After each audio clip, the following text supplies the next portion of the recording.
사사기 전체 내용은 세 부분으로 나눠져 있는데요. 1장 1절에서 2장 5절까지 이제 이스라엘의 미완성된 정복과 불순종이 나옵니다. 그리고 두 번째 단락으로는 2장 6절부터 지난주 16장 마지막 절 31절까지 선과 악의 순환에 대해서 나옵니다.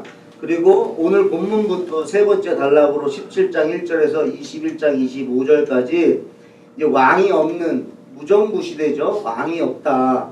그래서 각자 자기의 소견대로 살아가는 인생에 대해서 나와 있는데, 여러분 사사기에서 이제 17장부터는 왠지 부록이라는 느낌이 들어요. 사사기는 16장 31에서 1절에서 마쳤는데 그 안에 이제 내용 부록처럼 담겨져 있는 내용인데, 오히려 이 17장부터 21장까지를 보면 정말 말할 수 없는, 더 오히려 16장까지도 있지 않던 일들이, 더 험악한 일들이 더 많이 기록되어 있습니다. 왜 그렇습니까? 왕이 없다는 거예요. 이들의 삶 속에 왕이 없다는 거예요. 주인이 없다는 거예요. 통치자가 없다는 거예요. 자기 멋대로 자기 생각대로 판단하고 결정하고 살아가는 그 인생이 얼마나 어려운지를 또 보여주고 있는 거죠.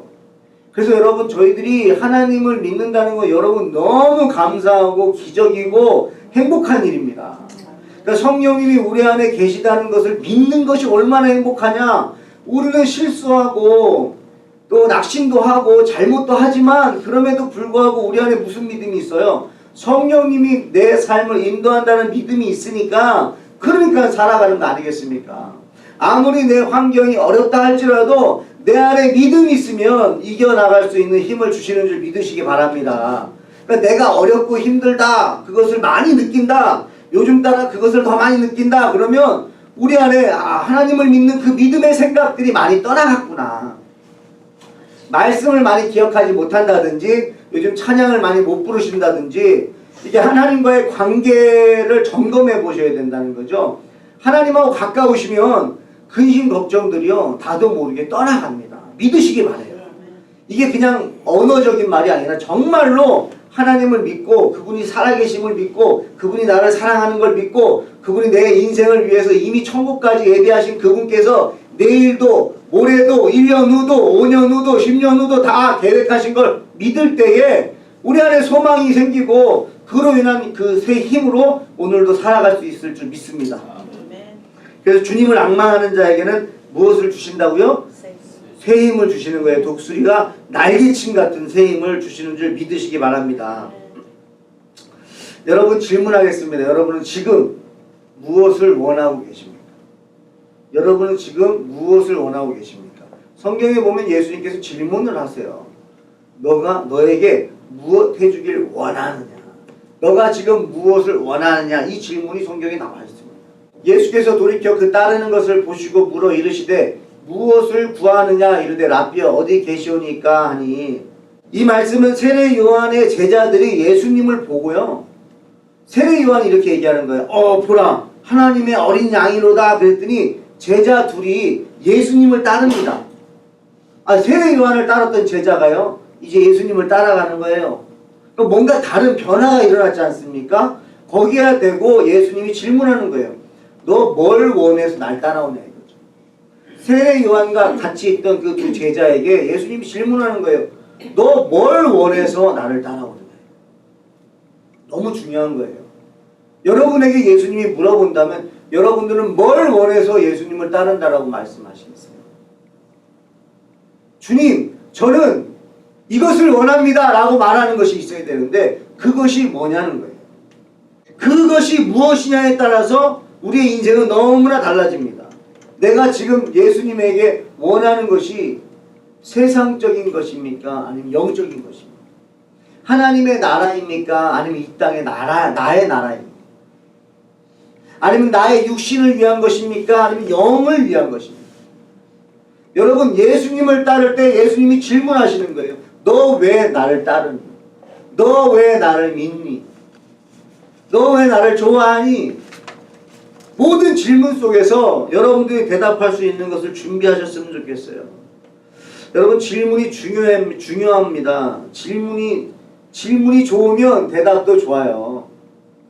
그러니까 예수님이 만약에 저 여러분에게 뭐 해주길 원하니 했을 때 이 질문 너무나 좋지 않습니까? 왜? 대상이 예수님이에요. 대상이 예수님인데 그분이 우리에게 질문했을 때 여러분 어떤 대답이 나가시겠어요? 저와 여러분들이 예수님을 원합니다 라고 하셨으면 좋겠어요. 영적인 거죠. 여러분 복이 뭐예요? 사탄이 줄 수 없고 사탄이 뺏어갈 수 없는 거. 이게 사람들이 노력한다고 되지 않는 거. 예수님 믿는 거. 신기하지 않습니까? 여러분이 예수님 믿는 거 신기하지 않습니까? 어떤 분은 예수님을 거부하고 부인하고 막 성경책도 막 찍고 막 거부했는데 아니 강권적으로 하나님이 임하셔서 믿게 하시는 거 이거 어떻게 사람의 노력으로 할 수 있냐는 거죠. 그러니까 이 믿음은요 선물이에요. 그 선물을 받은 분들은요 행복한 것입니다. 그래서 예수님이 질문을 많이 하셨는데 이게 저희 교회 교육 철학입니다. 신념이에요. 뭐냐? 이제 에듀케이션, 이 교육은요 밖으로 끄집어내다, 이끌어내다, 이듀스라는 그 어원적인 뜻이 있어요. 그래서 이 교육은 끄집어내는 거예요. 끄집어내는 교육을 하셔야 돼요. 그래서 예수님은 끊임없이 질문을 하셨어요. 여러분 베드로가 예수님을 3번 부인했습니다. 그러면 3번 부인한 베드로를 만났을 때 우리가 먼저 할 말은 뭘 것 같으세요? 너 왜 그랬니? 질문을 하더라도 너 어떻게 그럴 수 있니? 왜 그랬니? 뭐 이렇게 질문할 수 있는데 예수님 무슨 질문하세요? 네가 나를 사랑하냐 그래요. 요한복음 21장 16절입니다. 또 두 번째 이르시되 요한의 아들 시몬아 내가 나를 사랑하느냐 하시니 이르되 주님 그러하나이다. 내가 주님을 사랑하는 줄 주님께서 아시나이다. 이르시되 내 양을 치라 하시고. 여러분 질문이 네가 나를 사랑하느냐에 대해 대답이 내가 주님을 사랑하는 줄 주님께서 아시나이다 라고 나옵니다. 우리 주님은 참 질문을 잘하세요. 그러니까 정말 듣고 싶은 해야 될 말을 나올 수 있도록 질문하시는 거예요. 여러분 잘 보세요. 너 왜 그랬니? 그러면 예수님이 듣고 싶은 대답이 나오겠습니까? 너 왜 그렇게 나를 3번 부인했니? 예수님 제가 무서워서 그랬어요. 이 말을 예수님이 듣고 싶겠냐 이거예요. 네가 나를 아직도 모르는구나. 근데 예수님이 듣고 싶은 건 뭐예요? 주님 사랑해요 이거예요. 그러다 보니까 예수님이 질문하는 거예요. 너 나 사랑하니? 이렇게 질문. 여러분 자녀들에게 오늘부터 한번 질문을 잘 해보세요. 아이의 대답이 아이도 대답하고 기분 좋고 듣는 엄마도 아빠도 기분 좋을 수 있는 질문을 하시라는 거예요. 대답 자체가 어려운 대답을 이끌어내는 질문이 아이들을 오히려 더 나락으로 떨어지기도 합니다. 왜? 자기 자신에 실망하게 만드는 질문들이 너무나 많아요. 너 왜 그러니? 이런 질문은 아주 자신을 실망시키게 만드는 거예요. 아버지 어머니 어떡하라고요? 그리고 자기가 그렇게 하고 싶어서 합니까? 근데 여러분 잘 보시면 어른들도 우리도 그렇잖아요. 우리도 우리의 뜻대로 우리의 생각대로 살아가십니까? 살아가는 대로 생각하잖아요. 어른들도 살아가는 대로 생각하기 때문에 아이들은 어떻게 했냐는 거예요. 더 그래요 아이들은. 근데 사실상 어떻게 살아야 돼요? 생각대로 살아야 돼요. 정말 여러분들이 하나님 말씀을 하나님의 말씀을 넣어주셨을 때 그 말씀대로 살아가시길 주님의 축복합니다. 그러려면 정신 차려야 돼요. 그래서 이 질문을 잘 하셔야 돼요. 예수님 누가복음 18장 41절에도 이렇게 질문하세요. 내게 무엇을 하여 주기를 원하느냐 이르되 주여 보기를 원하나이다. 여러분 오늘 설교를 들으면서 여러분 질문을 예수님께 질문 받을 때 예수님 저는 이걸 원해요 라고 할 수 있는 것을 여러분들이 좀 붙잡았으면 좋겠어요. 예수님은 제자들을 만났을 때 네가 아는 것이 무엇이냐, 너는 무엇을 믿느냐, 왜 그렇게 사느냐, 이제 어떻게 할 거냐 이런 질문을 하지 않으셨어요. 무엇을 원하느냐 그러셨어요. 무엇을 원하느냐. 너의 생각과 마음에 무슨 소원으로 채워져 있는가가 중요하다는 거예요. 지금 여러분의 마음과 생각에 무엇으로 채워져 있느냐 이것이 중요하다는 거예요. 야고보서 3장 11절 12절입니다. 샘이 한 구멍으로 어찌 단물과 쓴물을 내겠느냐. 내 형제들아 어찌 무화과 나무가 감람 열매를 포도나무가 무화과를 맺겠느냐. 이와 같이 짠물이 단물을 내지 못하느니라. 무슨 말입니까? 두 가지가 나올 수가 없다는 거예요. 여러분 안에 채워져 있는 게 나온다는 거예요. 그러니까 말은 하나님을 부르지만 마음에는 물질에 대한 욕심이 있으면 물질에 대한 물질을 쫓아가는 사람이 되는 거예요. 그래서 예수님이 바리새인들한테 이렇게 말씀하세요. 바리새인들은 돈을 좋아하는 자들이다 라고 말씀하세요. 그건 뭐예요? 바리새인들이 돈을 좋아한다는 거 겉으로는 볼 수가 없어요. 보이지 않아요. 근데 예수님은 그 마음을 보시는 거예요. 겉으로 말하고 행동하는 것이 아니라 그 마음에 뭘 품고 있느냐가 중요하다는 거예요. 그게 결국에는 중요한 순간에는 그게 튀어나옵니다. 결정적인 순간에는 그게 튀어나온다는 거예요. 정말 그 안에 있는 그 욕심이 결국엔 숨어있지 못하고 나오게 되어 있다는 거예요. 그래서 예수님은 그 마음에 무엇을 너가 채워야 되는지를 계속 질문하시는 거예요. 너 뭘 원하니? 라는 그 질문에는 너 그 마음속에 지금 뭘로 채워졌니? 하나님이 주고자 하는 거, 하나님이 기뻐하시는 것으로 채우라는 거예요. 여러분 오늘 이 본문 사사기 17장 6절이 이 사사기의 전체를 보여주고 있는 거죠. 그때에는 이스라엘에 왕이 없었으므로 사람마다 자기 소견에 옳은 대로 행하였더라. 왕이 없으니까요. 이 왕은 뭐예요? 이스라엘에 왕이 없었다는 게 뭐예요? 다윗 왕을 얘기하는 게 아닙니다. 하나님이에요. 이스라엘의 통치자는 하나님이십니다. 아멘이세요? 여러분, 저와 여러분의 통치자는 하나님이세요. 그런데 눈에 보이는 뭐 왕이 없다고 왕이 없는 겁니까? 하나님이 없다라는 거예요. 하나님이 없으니까 어떻게 돼요? 자기 소견대로 결정한다는 거예요. 그 인생은요, 그 마음 가운데 욕심으로 채워져 있을 수밖에 없다는 거예요. 미가 이름은요, 미가 예후라는 말인데요. 이 뜻은 누가 여호와와 같겠는가 이거예요. 이름 너무 좋아요. 그러니까 주님과 같은 분이 어디 있냐 이거예요. 이름이 그렇습니다. 그런데 어때요? 삶은 어때요? 삶은 전혀 주님을 인식하지 않는 삶이라는 거예요. 어떤 일이 벌어집니까? 지금 이 본문의 내용을 짧게 요약해드리면 아들인 미가가 어머니의 돈을 훔칩니다. 은 1100개를 훔쳐요. 은 1100. 여러분 기억나세요? 은 1100. 우리 사사기 16장 5절에 블레셋 사람의 방백들이 그 여인에게로 올라가서 그에게 이르되 삼손을 깨어서 무엇으로 말미암아 그 큰 힘이 생기는지 그리고 우리가 어떻게 하면 능히 그를 결박하여 굴복하게 할 수 있는지를 알아보라. 그리하면 우리가 각각 은 1100개씩을 내게 주리라 하니 뭐예요? 드릴라에게 블레셋 방백들이 말한 거예요. 그러니까 각각이니까 사실은 5방백이기 때문에 5500개입니다. 그러니까 5500개를 드릴라는 받은 거죠. 근데 오늘 17장에 딱 넘어와가지고 또 은 1100개가 나오니까 왠지 이게 드릴라가 아닌가. 근데 자료상으로 찾아도 드릴라라는 말이 없어요. 그냥 한 여인일 수도 있겠습니다. 근데 드릴라라고 해도 뭐 별로 그렇게 충격적이지 않은 장면이에요. 이게 지금 자녀를 교육했는데 자녀를 돌봤는데 자녀가 어떤 일을 벌였냐. 어머니의 돈 은 1100개를 훔쳤어요. 그랬더니 어머니가 뭐라고 합니까? 저주를 퍼부어요. 근데 저주를 하는데 이 미가가 이렇게 말합니다. 내 귀에도 하셨다라는 거예요.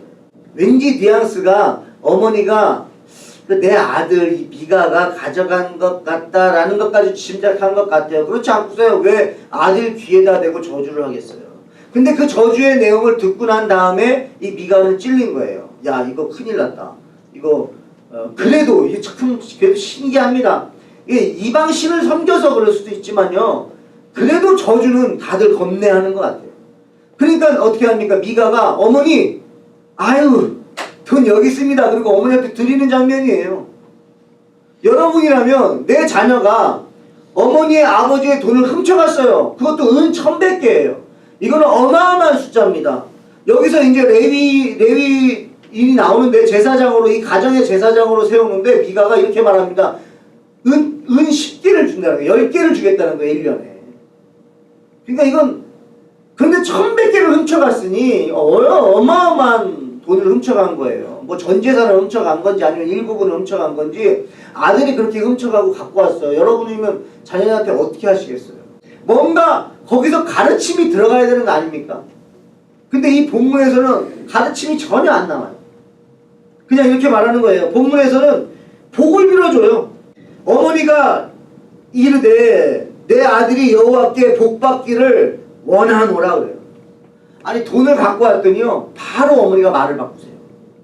복받기를 원한다는 거예요. 복받기를 원한다. 여러분 아들이 느끼는 건 어떨까요? 아들은 아예 무감각합니다. 이 죄에 대한 무감각이에요. 도둑질에 대한 범죄에 대한 무감각이 지금 세대예요. 감각이 없습니다. 자기가 뭘 잘못했는지도 몰라요. 왜? 아무도 그거에 대해서 가르쳐 주지 않기 때문에. 여러분 하나님은요 출애굽을 하면서 계속적으로 가르쳐 주세요. 그리고 기억하라고 말씀하시고 대대로 가르치라고 말씀하셨어요. 그런데 이 미가의 가정이 딱 등장하는데요. 전혀 가르침이 없다라는 거예요. 그냥 무엇을 하든지 내 자식을 위해서는 어머니는 그냥 온통 그냥 복만 빌어주고 사랑만 해주는 모습이 나오고 있습니다. 그랬더니요 이 집안은요 이미 신당이 있고요. 그리고 아들을 위해서 하나님께 바친다고 해놓고 신상을 만들어요. 은 200개로 신상, 우상을 만든단 말이에요. 그러니까 이 집안은요 전혀 하나님을 믿지 않아요. 그런데 뭐라고 말해요? 여호와께 거룩히 드리노니 그래요. 그러니까 이 어머니나 이 미가나 여호와라는 이름은 알아요. 그런데 지금 이 가정은 어때요? 여호와라는 이름을 이용하는 거예요. 그냥 내 만족을 위해서 여호와의 이름을 사용하고 있다는 거죠. 그러니까 이건 뭐예요? 여호와를 만든 거예요. 자신들이. 하나님이 계신 그분을 본인들이 믿는 게 아니라 안 계신 그분을 자신들이 만들어 놓고 내 마음 편안하게 하는 거죠. 그래 놓고 아들을 위해서 신상 만들어 놓고 아들에게 복을 빌어달라는 거예요. 우리 이게 한국 이 전통적으로 무속신앙, 신에게 뭔가 빌고 받는. 여러분 그거 아세요? 옛날에 그거 텔레비나 이런 거 보면요 전에도 마찬가지예요. 무슨 이렇게 등을 달잖아요. 뭐 하는데 그것도 다 가격이 다 다르더라고요. 뭐 5,000원부터 뭐 10,000원 뭐. 근데 여러분 뭐 5,000원, 10,000원, 뭐 50,000원 이렇게 달면서 뭘 빌시는 줄 아십니까? 대학 입학시켜달라고.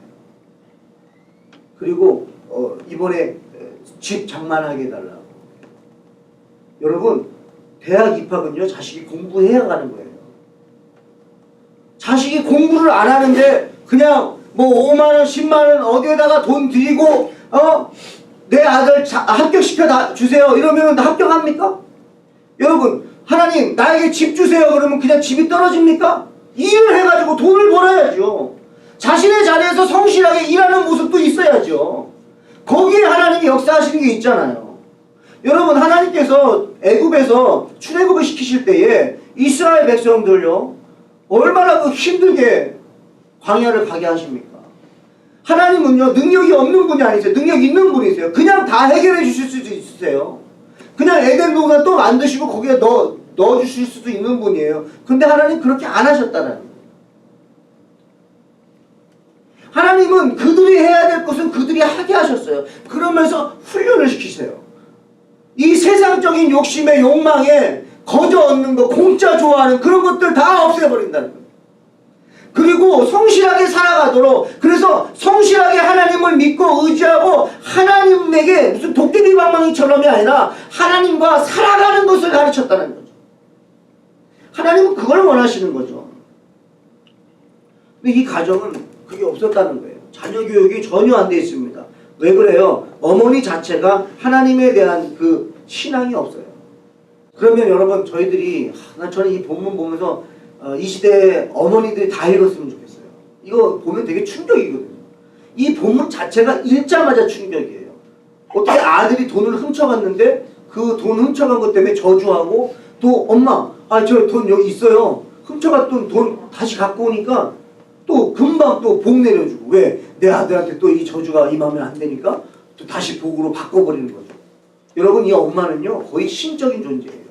자기가 저주하고 자기가 복 내리고 그냥 그렇게 살아가는 거예요. 뭔가 지금 이 가정은 잘못됐어요. 왜요? 왕이 없어요. 왜? 누가 없어요? 여호와가 없다는 거예요. 저는 오늘 예배 찬양 시간에 놀라운 광경을 봤어요.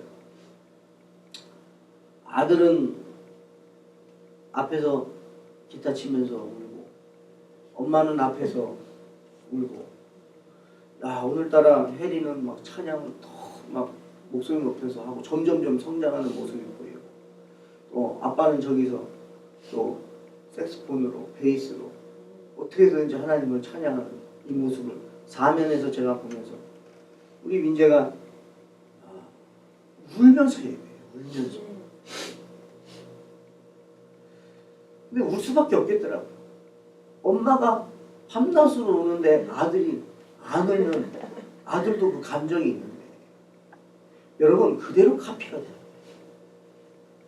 내가 지금 어떤 모습이냐, 내 자식한테 원하는 모습이 있다면 그냥 그 자녀에게 요구하기보다 내가 그대로 살아가 보는 것을 먼저 우리가 해봐야 되지 않겠습니까?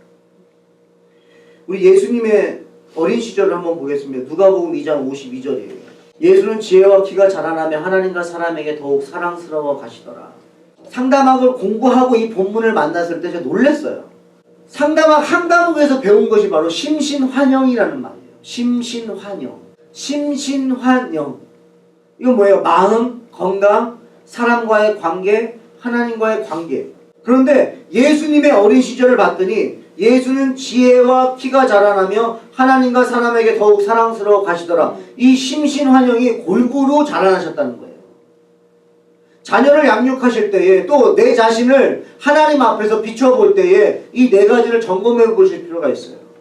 그리고 누군가가 상담하실 때 이 네 가지를 다 점검하셔야 됩니다. 한 가지에 빠져서는 절대 어떤 것이 지금 심각한지를 알 수가 없어요. 미가를 이 심신환영에다가 대입시켜 놨더니 신체적으로는 건강한 것 같아요. 뭐 그런 말은 없습니다. 또 지금 신체적인 거 말고는요, 마음이나 환경이나 영적인 게 지금 아주 엉망이에요. 여러분, 마음이 평안하면 어머니 돈을 훔치겠습니까? 마음이 안정적인데 왜 어머니 돈을 훔칩니까? 그리고 사람과의 관계가 좋다면, 어머니와 관계가 좋은데 왜 어머니의 돈을 훔칩니까? 가족이 함께 쓸 수 있는 것인데 왜 굳이 어머니의 돈을 내 것으로 꼭 만들어야 되냐는 거예요. 이거는 관계가 끊어졌다는 거죠. 엄마 돈, 내 돈 따로따로라는 거예요. 그러니까 어떻게든지 어머니 돈을 더 많이 내가 받아가지고 내 통장에 넣어놓는, 어머니의 삶은 전혀 관심 없습니다. 그런 모습이에요. 또 영적으로 하나님과의 관계도 엉망이에요. 하나님과의 관계가 엉망이니 사람과의 관계가 엉망이고 그 마음이 엉망인 거예요. 여러분 어떠세요? 여러분의 지금 심신환영은 어떠세요? 마음이 뭐 불편하지 않을 수도 있고요, 건강이 괜찮을 수도 있고요, 환경이 괜찮을 수도 있어요. 영적으로는 어떠세요? 또 영적으로는 굉장히 좋은데 지금 막 건강과 마음이, 사람과의 관계가 안 좋다. 이것도 건강하지 않다는 거죠. 영적으로 건강한데 어떻게 그런 문제들이 해결이 안 되는 거죠. 이건 뭐예요? 하나님과의 관계를 회복하셔야 돼요. 하나님과 관계를 회복하셔야 돼요. 지금 이 미가의 가정을 보면서 이 미가의 가정은 왜 이래? 라고 우리가 정죄하고 판단하는 걸로 끝난 것이 아니라 혹여나 이 가정 안에 있는 모습 중에 모습이 한 부분이 우리 가정에는 없는지 빨리빨리 점검하시고, 또 그것을 해결할 수 있는 것 유일한 방법은 뭐냐? 하나님을 믿는 것밖에 없다는 거죠. 하나님을 우리 가정의 주인으로 모시는 것밖에 없어요. 자녀 양육이요, 하나님을 알면요 부모 공경하게 되어 있습니다. 자녀들이 하나님을 알면 사람들과의 관계 좋아질 수밖에 없습니다. 자녀들이 하나님을 알면요 세상 속에 나가서도 인정받는 자녀들이 됩니다. 성실합니다. 정직합니다. 그래도 여러분 이 시대 가운데 여러분 입양하는 사람들이 많은데 그래도 예수 믿는 사람들이 대부분입니다. 아이들 불쌍히 여기고 구제하고 도와주는 사람들 대부분이 그래도 예수 믿는 사람들이에요. 여러분 우리 자녀들이, 우리 가정이 예수님을 온전하게 믿으면 모든 것들은 다 평안해질 줄 믿습니다.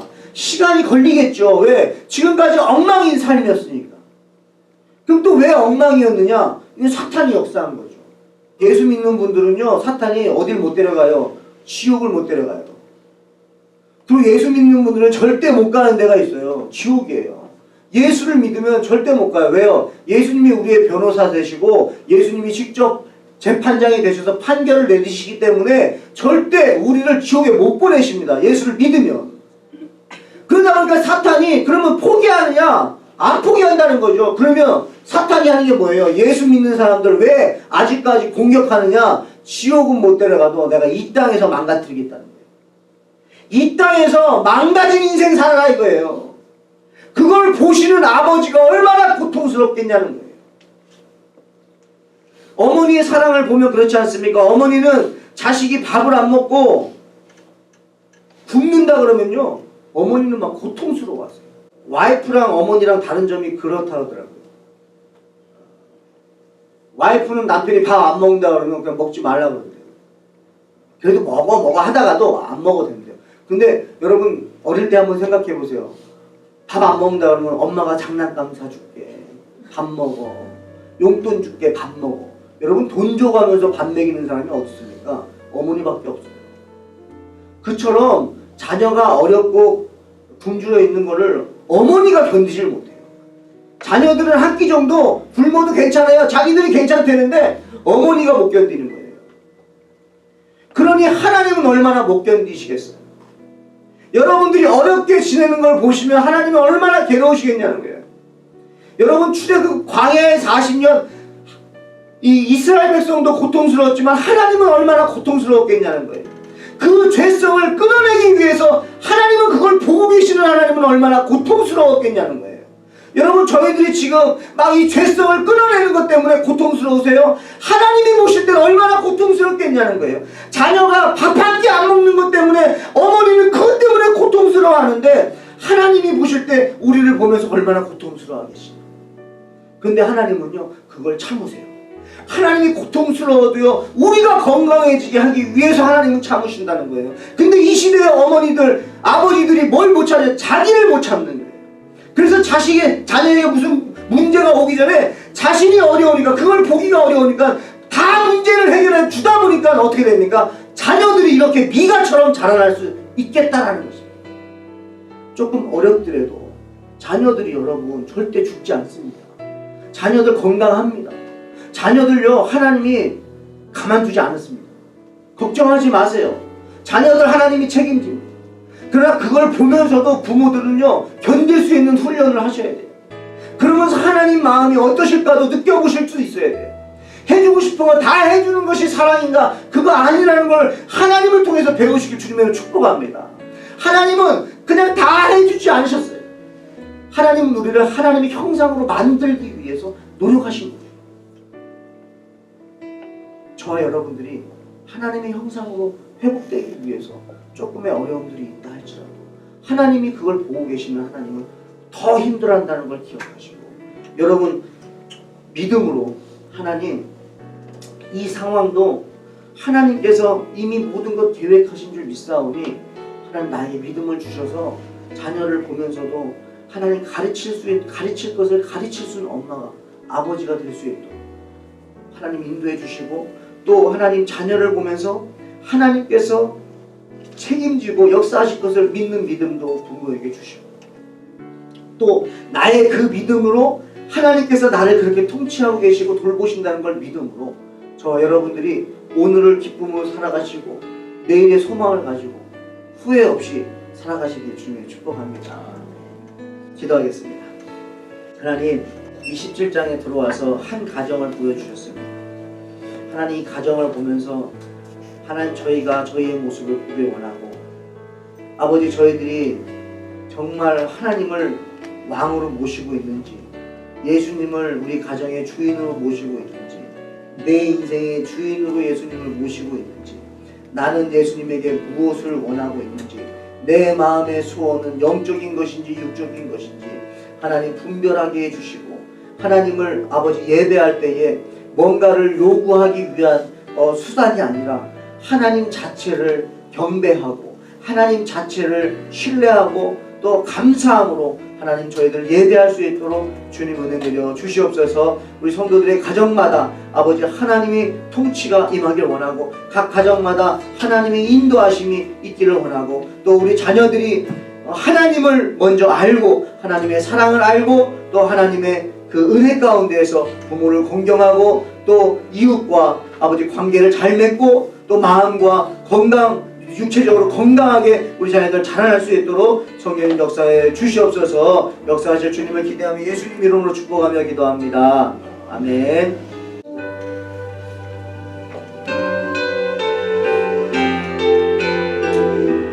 미가라는 이름이 미가예후. 그래서 주님과 같은 분이 어디 있냐 이거잖아요. 그래서 우리가 이 찬양 다시 한번 부르시면서 정말 주님과 같은 분 없다 우리 고백하고 또 기도했으면 좋겠습니다.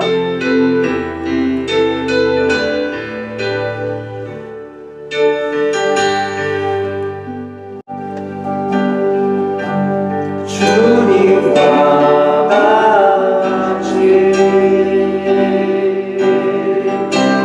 내 마음 만지는 분은 없네.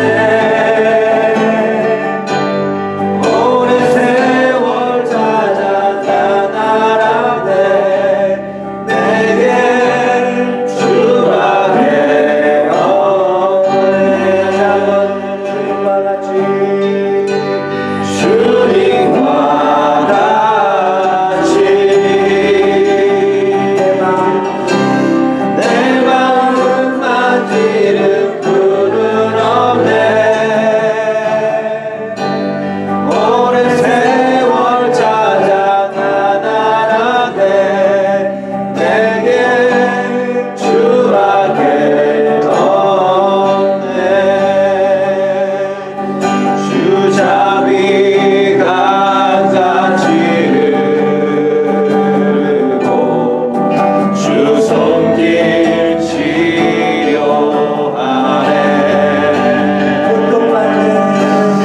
고통받는 자녀 부르시니 주밖에 없네. 주님과 같이 내 마음 만지는 분은 없네. 오랜 세월 찾아 나날하네. 내게 주밖에 없네. 주잡이 강같이 흐르고 그렇습니다. 주 손길 치료하네.